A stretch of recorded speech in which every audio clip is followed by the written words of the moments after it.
Carmilla by Joseph Sheridan, Le Fanu.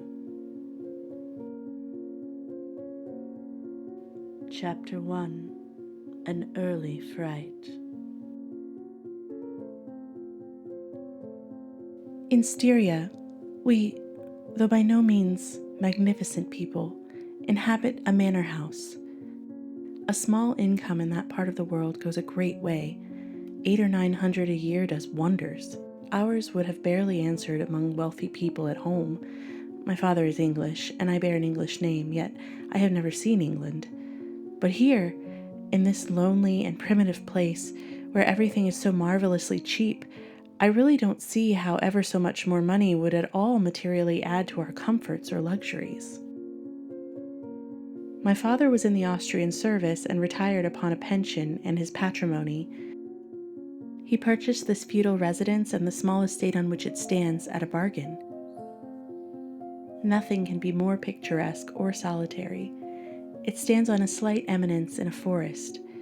The road, very old and narrow, passes in front of its drawbridge, never raised in my time. And its moat is stocked with perch and sailed over by many swans. On its surface float white fleets of water lilies.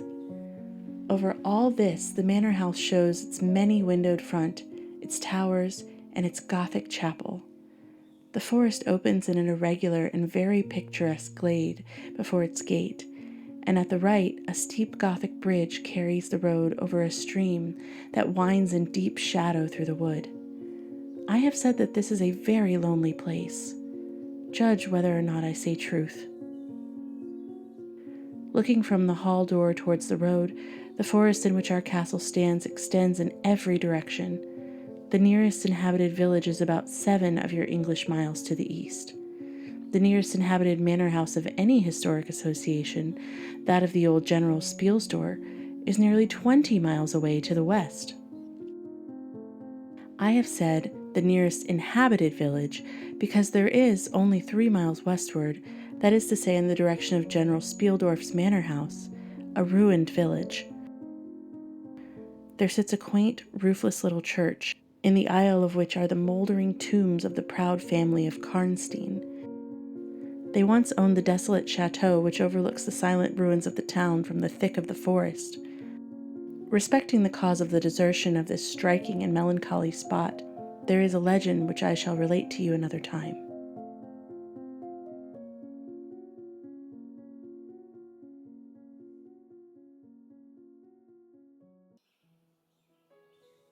Listen and wonder. I must tell you now how very small is the party who constitute the inhabitants of our castle. I don't include servants or those dependents who occupy rooms in the buildings attached to the manor house. My father, who is the kindest man on earth, but growing old, and I, at the date of my story, only 19. 8 years have passed since then. I and my father constituted the family in the manor house. My mother, a Styrian lady, died in my infancy, but I had a good-natured governess who had been with me since then. I could not remember a time when her fat, benevolent face was not a familiar picture in my memory. She was Madame Perrodon, a native of Bern, whose care and good nature now in part supplied to me what was lost in the death of my mother. She made a third at a little dinner party. There was a fourth, Mademoiselle de La Fontaine, a lady you might call a finishing governess. She spoke French and German, and Madame Perrodon French and broken English, to which my father and I added unbroken English. We did this partly for patriotism's sake, and partly to prevent it becoming a lost language between us. The consequence was a babble, at which strangers used to laugh, and which I shall make no attempt to reproduce in this narrative. There were also 2 or 3 young lady friends, close to my own age, who were occasional visitors. These were our regular social resources, but of course there were chance visits from neighbors, only 5 or 6 leagues distance. My life was, notwithstanding, rather a solitary one, I can assure you. My governesses had as much control as you might imagine they had over a rather spoiled girl whose father allowed her to have her own way in nearly everything.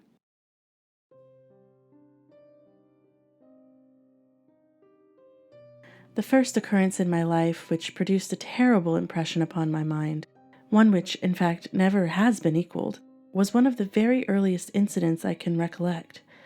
Some people will think it so trifling that it should not be recorded here.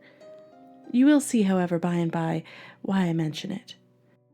The nursery, which I had all to myself, was a large room in the uppermost story of the manor house, with a steep oak roof. I can't have been more than 6 years old the night I awakened, and from my bed failed to see the nursery maid. Neither was my nurse there, and I thought myself alone. I was not frightened, for I was one of those happy children who are studiously kept in ignorance of ghost stories, of fairy tales, of the lore that makes us cover up our heads when the door cracks suddenly, or the flicker of a guttering candle makes the shadow of a bedpost dance upon the wall.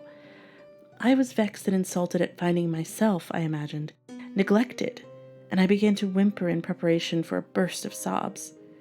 It was only then that I saw the solemn but very pretty face looking at me from the side of the bed. The young lady was kneeling with her hands under the coverlet. I looked at her with a kind of pleased wonder and ceased whimpering. She caressed me with her hands and lay down beside me on the bed.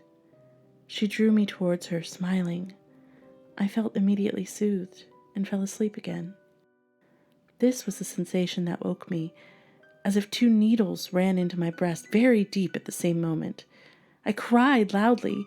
The lady stared back, her eyes fixed on me, then slipped down upon the floor and, I thought, hid herself under the bed. Frightened, I yelled with all my might. Nurse, nursery maid, housekeeper, all came running in, and hearing my story made light of it, soothing me all they could meanwhile. But, child as I was, I could perceive that their faces were pale with uncharacteristic expressions of anxiety, and I saw them look under the bed and about the room, peep under tables, and pluck open cupboards. The housekeeper whispered to the nurse, "Lay your hand along the hollow in the bed. Someone did lie there. The place is still warm."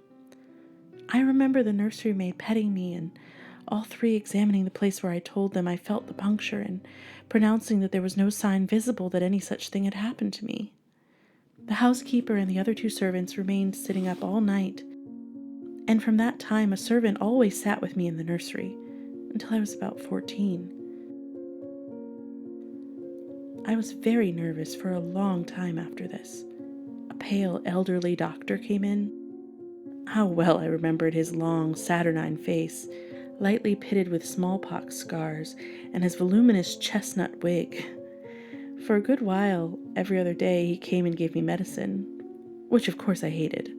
The morning after I saw this apparition, I was in a state of terror.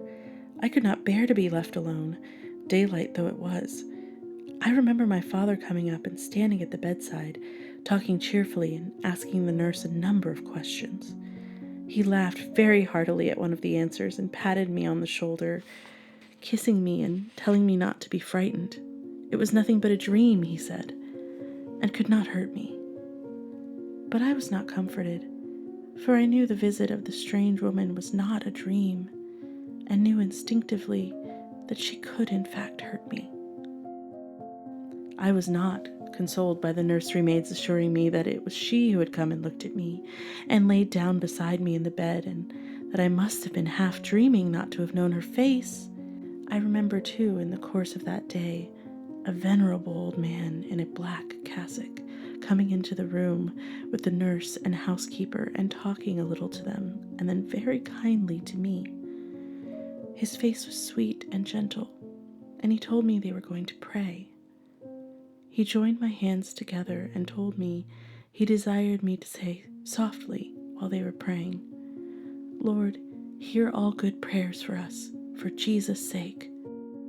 I think these were the very words, because I often repeated them to myself, and for years afterward my nurse would make me say them in the prayers.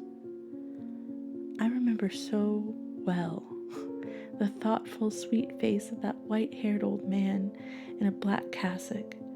I remember so well how he stood in that rude, lofty room with the clumsy furniture of a fashion 300 years old about him, and the scanty light entering through the small lattice. He knelt, and the 3 women with him, and he prayed aloud with an earnest, quavering voice for what felt like an entire age. I forget all my life preceding that event, for some time after is all obscure also, but the scenes I have just described stand out vividly as the isolated pictures of the phantasmagoria surrounded by darkness.